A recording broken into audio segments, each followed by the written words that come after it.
It's the E-commerce Master Plan podcast, here to help you grow your e-commerce business faster and more efficiently by cutting through the hype to bring you inspiration and guidance from the e-commerce sector and beyond. Here's your host, Chloe Thomas. Hello, Master Plan world. Welcome to our latest podcast. It is a pleasure to have you out there listening. I am Chloe Thomas. I am the creator of the E-commerce Master Plan. I am an author, speaker and advisor, and I focus on solving your e-commerce marketing problems. If you have an e-commerce problem you'd like my help solving, then head over to ecommercemasterplan.com and click on Work with Chloe. There you'll find all the details of how to get in touch with me, and I aim to get back to you within one working day. Right, let me introduce you to today's special guest. Andy Papier is one of the 3 co-founders of GrandBox, the original subscription box for seniors and grandparents. It connects thousands of families across the USA, and each box is filled with gifts, treats, and customised content such as photos and letters. They're currently in their 5th year and have doubled the subscription base every single year they've been operating. Hello, Andy. Hello, Chloe. How are you doing today? I'm doing great. Thanks for having me. Oh, it's brilliant to have you on, and I'm excited to learn more about your business. So I've given our listeners a really quick overview of you and the business and what you're up to now, but how did this journey start? How did you get started in e-commerce? Well, that's a good question. I mean, me and my friend at the time, and he still is my friend, but like now he's a co-founder, we wanted to start our own thing besides what we were doing during our day jobs. So we had decided, and at the time, this was like 5 years ago, 5.5 years ago, actually, around March of 2013, that we wanted to start a subscription box. They were very popular at the time. They still are. They've exploded since then. And so it came down to more of a matter of like what kind of box we wanted to do. And Joe's wife and him had come up with a couple of ideas, one being one for children, which are very popular, and then another one for, grandparents or seniors. We chose, or I actually chose, in the sense that the one I liked the best out of the two was grandparents and seniors. Specifically because I don't have children, so I'm not as, in tune with what a child box would be for, or, like what would be in it, that kind of thing. And I have a lot of experience with older folks and seniors, as I'm one of the youngest in my family. So I used to visit my grandparents and nursing homes, retirement homes, that kind of thing. And, and when we were talking about it, we just thought it was a perfect idea in the sense, too, in the United States, the baby boomer generation is, the biggest generation in the United States as far as population, and they're all becoming seniors or are seniors. So there's a huge market there. There always will be a market there to some degree, regardless if it's a baby boomers or not, because everybody gets old and everybody becomes a senior at some point, at least, hopefully they do. So we thought this was just a really good way for people to connect with their grandparents, their aunts, their uncles, especially nowadays where everybody in the United States, particularly, not very many people stay at home anymore. They move away, they go to the big city or what have you, they go across the country. So we just thought this would be a perfect idea to send to your grandparents, to your aunts, your uncles, whoever. It's not just for grandmothers or whatever. You can send it to your grandfather. And it's just a great way to connect families. So we started it. We did a lot of market research. We would go to, pubs and bars or whatever, and just randomly ask people what they think about it and that kind of stuff and how much they pay. And then we did that for about a year. It basically took us about a year to launch, with all the paperwork and what have you, and the market research, what we would put in the box. We scheduled out a year in advance, kind of a calendar, what would be in each box, because it's a monthly box. And then March of 2014 is when we really launched for the first time. So it took a year to really kind of get the business, up to speed. And then March of 2014, exactly a year from when we started, is when we sent out our first GrandBox. Wow, I'm going to come back and ask you lots of questions about that later. But before we get into that meat of things, I want to just let people understand a few of the nuts and bolts about the business. Yes. So You're in the US. You've mentioned it a Yes. couple of times. Are you selling only within the US, or are you selling overseas as well? We're not selling overseas right now just because of the cost. The box, the cheapest box is around $30 if you do an annual subscription. And, if we shipped overseas, the cost, I don't know if the value would still be there. I mean, we could do it, but it would, it'd make it pretty expensive. We've thought about it and started researching a little bit about shipping in Canada. It's a little less expensive, but we still haven't taken that leap yet. We've talked to a lot of people about it. Some people say not to do it just because there's other tax implications. There's other things you got to do. You got to set up something. I forget exactly what into Canada, but you got to set up like some sort of company, an LLC in Canada as well. So we're kind of, thinking about doing that, or putting our toe in the water a little bit when it comes to Canada, but we haven't really talked about the UK or Europe or anything like that. If we would do that in the future, it would probably be more of a referral program. Like we would have somebody as the go-to person there who would we'd communicate with, and they would kind of do exactly what we're doing here, but do it over there and probably add a little bit more of their flavor, as far as the culture and stuff, what people prefer over there versus like what people do in the United States. And there's probably enough seniors in the US to keep you growing for many years to come. Oh, yeah. But obviously the thing is, what's very interesting though, is I've done a lot of research. I do a lot of market research for the company is, I would say that in Europe and Canada, both markets, they seem to be a little bit more interested in the senior population than they are here in the United States. I don't know why that is. But here it's still, I would say seniors over here are a little bit more ostracized. They're a little bit more, they get older, they go to retirement homes or nursing homes, and people tend to kind of forget about them, that they don't exist anymore. I mean, obviously people that have families care about them, but, there's a lot of, I've noticed that like we've got a lot of feedback from Europe and Canada, both like, this is a great idea, like we would love something like that here. I'm sure at this point they're probably, and I know for a fact there's a company in Canada doing something very similar, and I'm sure there is in the United States or UK or Europe as well. But, cool. Well, let's talk a little bit about what the product actually is, because I mentioned up front that that there's gifts and treats, and that there's photos and letters and things, but what's kind of the tell us about a typical box. What's going out next month, maybe? The typical box next month, I think we just sent out our July box. The typical box, so I'll just give you more of a typical box because they're very similar. They'll just change a little bit. We'll have usually some sort of beauty product like soap or hand cream or something like that, chapstick, something that you'll use. And then a treat, some sort of like a cookie or, something tasty that a little packaged thing, pre-packaged thing, it's never going to be anything like that will go bad or anything like that. And then, like in the beginning of the year, we might put like a calendar in there or an activity book or something to that effect, where, things that you can do or read. We've done a memory book before where, somebody who's a senior can write down all the memories of their childhood or their adulthood as they've grown older so that they can pass on to their grandchildren or either their parent or their own children so they can reminisce about things like that. Normally what we try to do is make them high quality gifts, or at least one really kind of premium gift, not like some sort of sample that a lot of subscription boxes put in. And then things that are consumable or usable. We know like a lot of seniors, they don't have a lot of room, or they have everything. So they don't need more knickknacks or things sitting around collecting dust.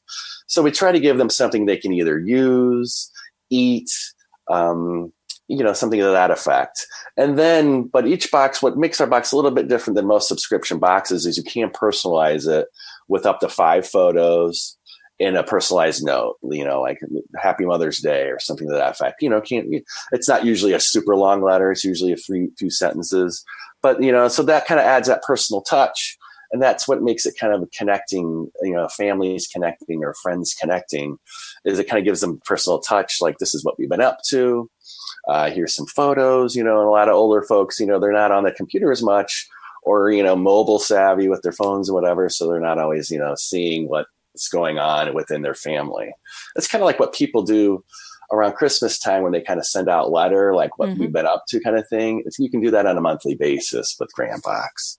Cool. But And like I said, the core of it, essence of it, is that personal touch. But then, stuff that older folks will really like. We try to either add something kind of fun and new as a product, or like a nostalgia brand, something that they grew up with, something they can relate to. Like I used to eat this candy or whatever when I was a kid. That kind of thing.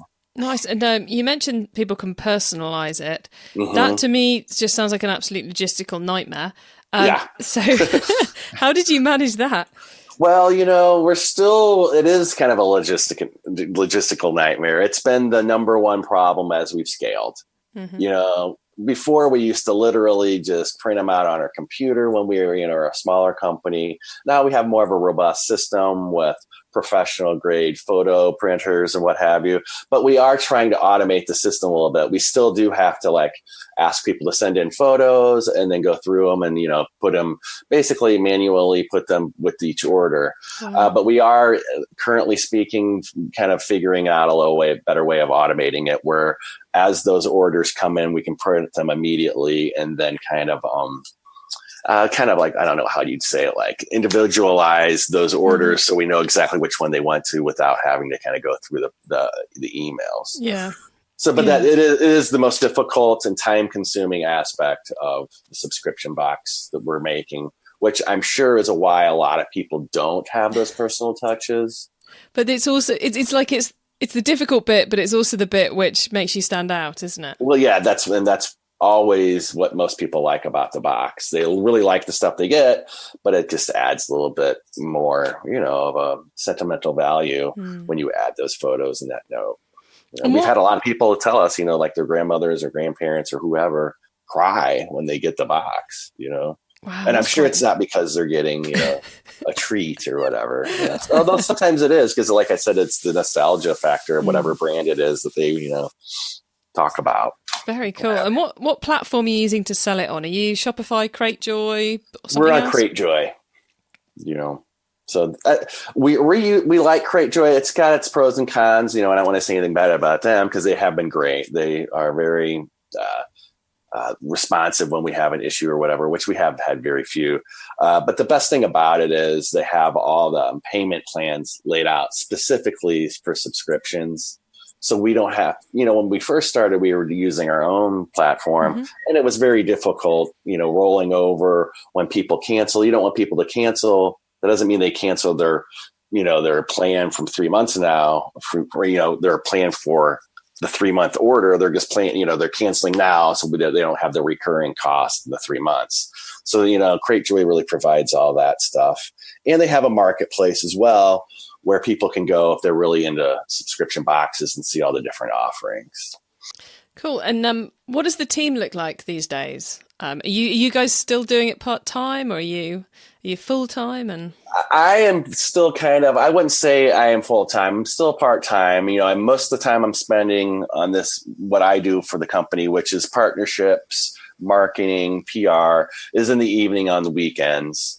And then Joe and Allison are the other co-founders. They do more of the ordering, more of the logistics stuff, the operational end of it on a day-to-day basis, where they're handling the photos, the letters, they're ordering the different items for the boxes and shipping them, So it's basically us three for the majority of the time. And then we have people. We have a social media person who handles that. She also takes the photos of the box each month.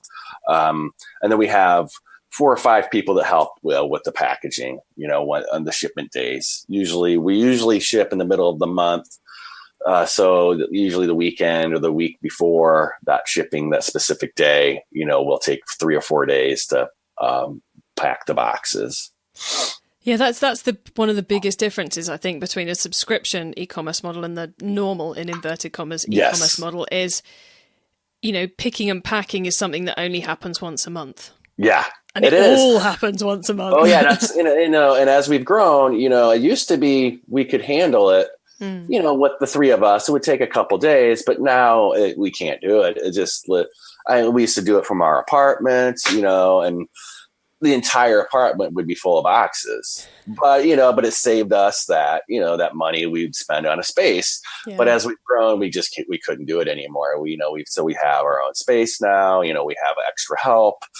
We couldn't, because we've gotten more into the thousands. We used to be more in the hundreds. And as we've crossed that threshold, people would be surprised the difference between 200 boxes to even like 700 boxes. That was when we really started to be like, oh my God, we can't really handle this anymore, at least like we used to. So, and then when we got into the thousands, it became a little bit more difficult, as you can imagine, but we're still pretty lean, you know what I mean? And one of the best things about our company is how little money we really have put in it of our own.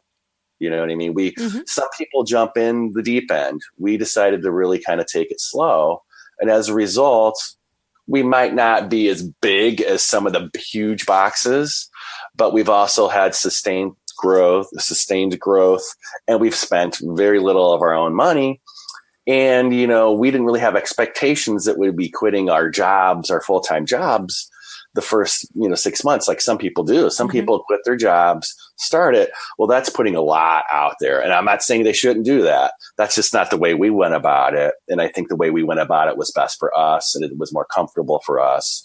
And, when we first started, we were getting offers from a lot of incubators and stuff like, quit your job, come to our place, but they wouldn't offer any money up front. We're like, well, we still have to pay the bills here. None of us were wealthy by any stretch of the imagination. So it was just not realistic, in business, you always want to take a chance, but I don't want to go hungry. I'm not 20 anymore. Maybe if I was a lot younger, I would have been more willing to do that. But, I'm in my 40s, and I was not willing to just risk my entire, future for, necessarily just for something that we wanted to, take a look at on, on a trial basis to a certain extent. We just want to see if this would work for us, and it really has.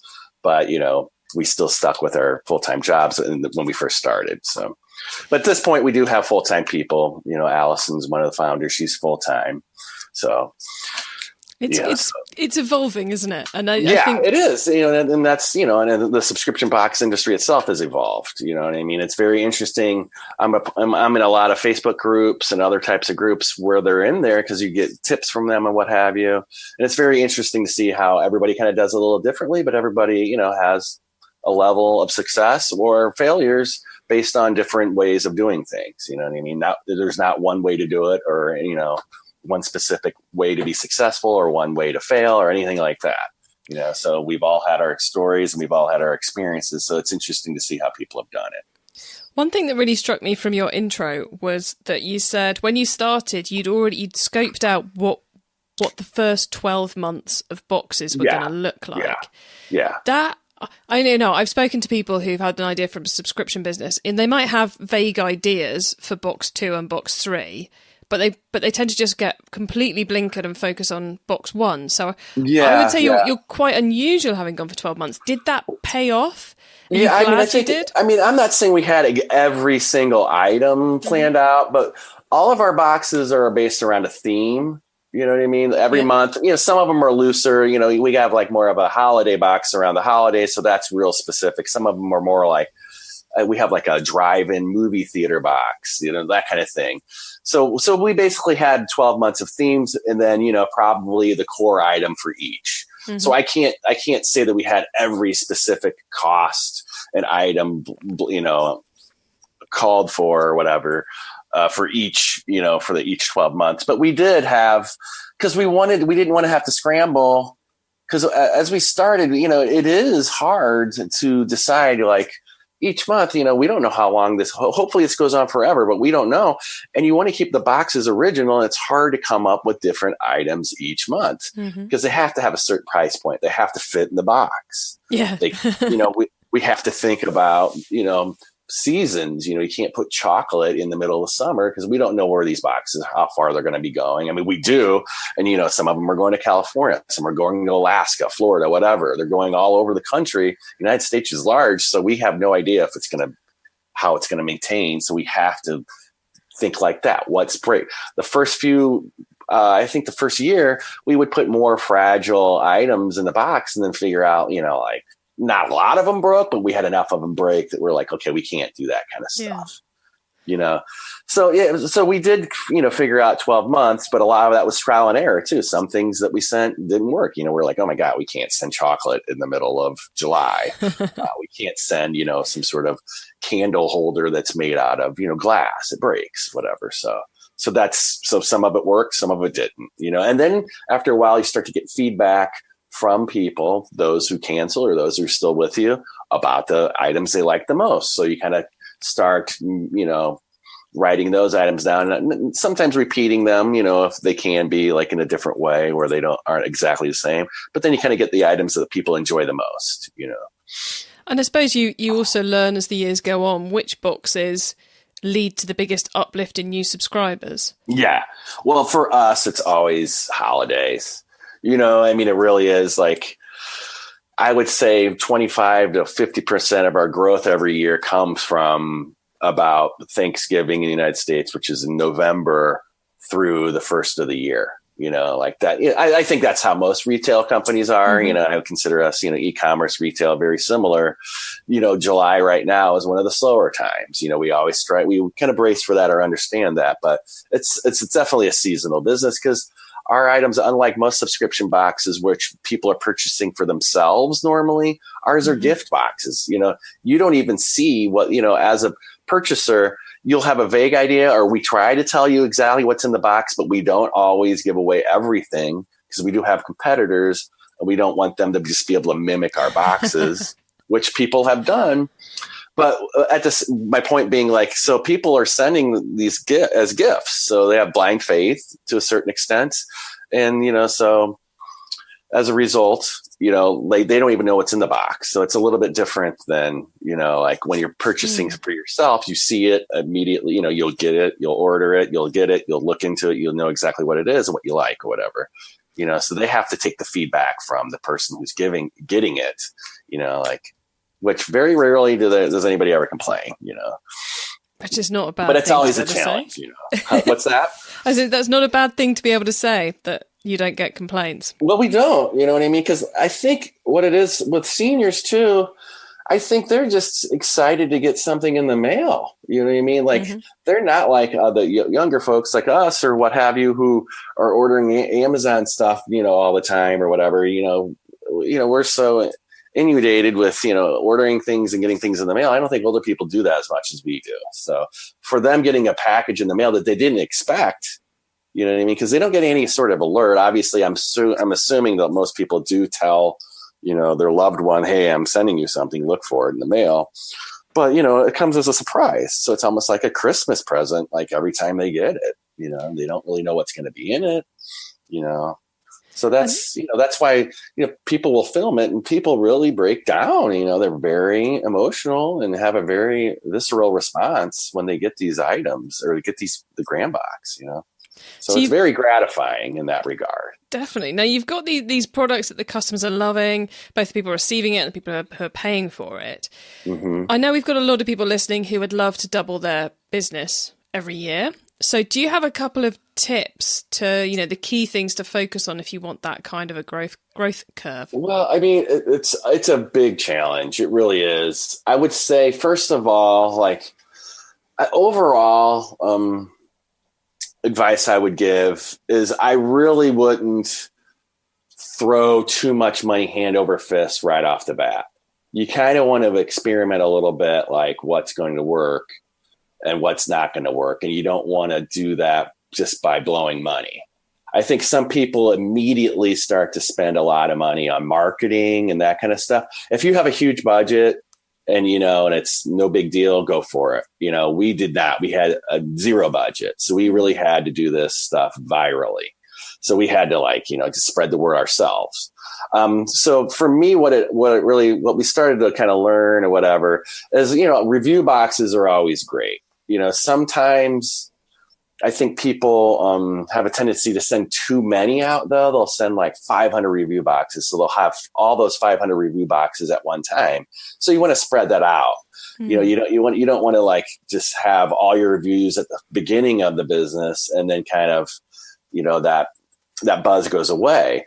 But at the same time, you want to find the right reviewers. There's a lot of people out there that call themselves reviewers, especially now in the internet age, that really don't have any sort of following. They're really doing it for the free item. Mm-hmm. So you kind of want to sniff that out a little bit. And how I started to do it is I would look up their website or blog or whatever it was, and then see their Alexa ranking. Mm-hmm. Because you don't want to just go by social media, because you don't know how many of those followers or whatever are real or active. If you go to their Twitter account or Facebook account and you see a lot of likes and shares and stuff, go for it. That's probably a good one. But a lot of times these people, they'll have like 10 to 50,000 followers, but they're not active. They might not be real, or they're just passively following that person. So you really want to be you kind of want to narrow it down to that thought leader, however you want to call them, and find a really good one for your particular item that you're selling or whatever. So that's where we've gotten a lot of traction. We've also done some other types of ads, Facebook ads. People really do them a lot. We haven't really gotten a lot of traction off of when we started to really break down the numbers. Social media was a little overrated for us. Like, yes, it gets you awareness, but I don't know if that necessarily gets you sales. So that's always a trick. So, especially for an item like ours, I think it's a little bit trickier. Subscription boxes, I think, are a little bit trickier because people really want to know what's in it. If you're selling T-shirts or something like that, you can see it. I think that's a great way to go. For subscription, I think it's a little trickier because I think you really need to build up buzz, more than anything. Where people need to have some sort of reassurance that there's value in this box. It's a great box. They need to hear somebody else tell you that.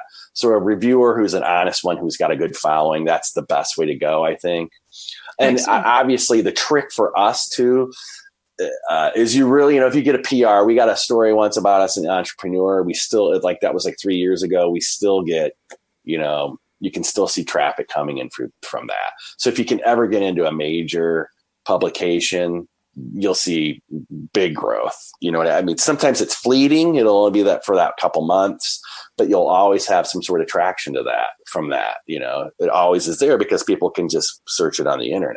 Cool. Well, those were a couple of great tips, Andrew, there. But I think it's now time we move into the top tips round.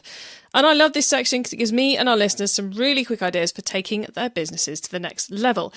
Andy, first up is the book top tip. If everyone listening to this podcast agreed to take Friday off and read a book to make their business better, which book would you recommend? Oh, book. That's a tricky one.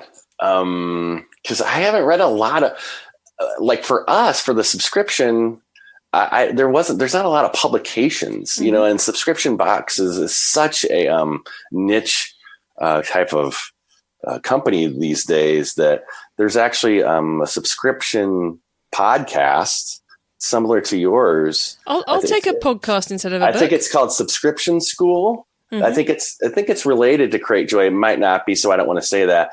That's where I've gone. They've given me really good tips. So I don't really have a book, and I'm sorry to let the readers down in that regard. I don't really have a specific business book that I've read a lot, but I have to listen to this. It's called Subscription School. Cool. Okay. The traffic top tip then. Which marketing method do you either prize above all others or think doesn't get the press it deserves? Well, that's, one that I've done that we had a lot of success with was a contest. I think it's called Raffle something. That was really successful for us, and I really didn't have many expectations out of it. We got a huge email list from it, and it's real agile. You can add, they have to share it on social media. They have to do this. They have to do that. So for us, that was a new tactic that we really didn't do a lot of. And I know they're popular, but I didn't really have any expectation for it to do that much. And it really did give us a lot of traffic to our site and a lot of emails. It was a really good, I think we doubled our email list just through one contest alone. We ran it for a month, Nice. Okay. The tool top tip, maybe a collaboration tool, a social media plugin, a phone app, or just a way of working. Is there a cool little tool you use that makes you and your team more efficient from day to day? Well, we have, we're using an app called Pickreel. Mm-hmm. Basically, it's when you visit the site, It's a simple retail tool in the sense that, like, when you visit the site, before they leave, they'll get an offering. So if they basically either didn't check out or were looking at the pricing or whatever, right before they leave, like they're about ready to bounce on you, a little ad will come up.